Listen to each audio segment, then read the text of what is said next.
Hi, this is Asia, and I'll be doing Restorative Justice in School in Overview as one of the podcasts that we were able to select from this week. So, what is restorative justice? Restorative justice focuses on building relationships and repairing harm rather than simply punishing students for misbehavior. This was what one of the guest speakers chose to define restorative justice as, and it made me think of preventative care. He didn't say that necessarily, but I thought of it in kind of healthcare terms of if you address an upcoming issue or dilemma in the present, then it may be a smaller deal in the future if it ever arises. So thinking of it in that sense to foster a healthy relationship and balance within the classroom. So big ideas in this podcast. Punishment without relationships conveys, we don't want you here. And while educators may not realize it, students are always told this is a place where you should feel safe, where you'll get your education, where you'll learn how to be a good citizen and therefore contribute to society.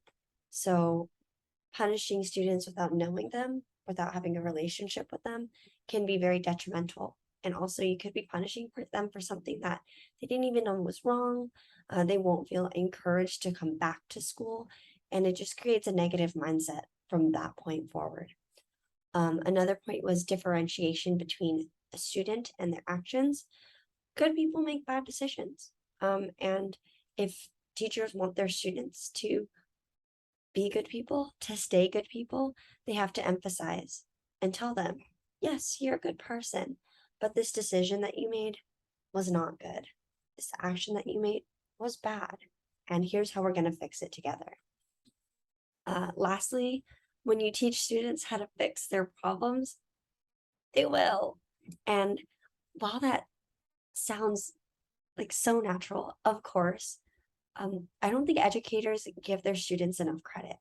They think that any kind of conflict is going to explode, it's going to be fists, but that's not the case.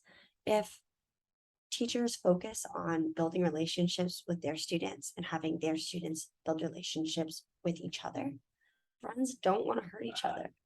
Friends don't want to hurt their mentors. So when you teach students how to fix their own problems with their friends, then they will. So educators need to give them that kind of credit. Sorry for the noise. Next, implications of restorative justice for K through 12 education.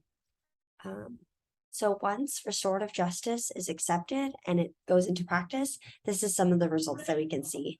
It gives classrooms, teachers, and students the ability to know each other, to know and to be known and have that be a safe place.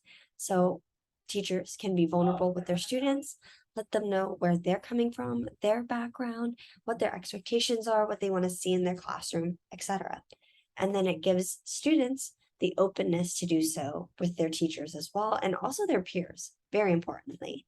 And then kind of unrelated, but still related of to know and be known. When restorative justice is practiced, teachers need to know their own biases. So they need to undergo bias training so that they can see what beliefs they have may conflict with the growth of a student or student population. So teachers need to be able to keep that in check in order to be impartial educators.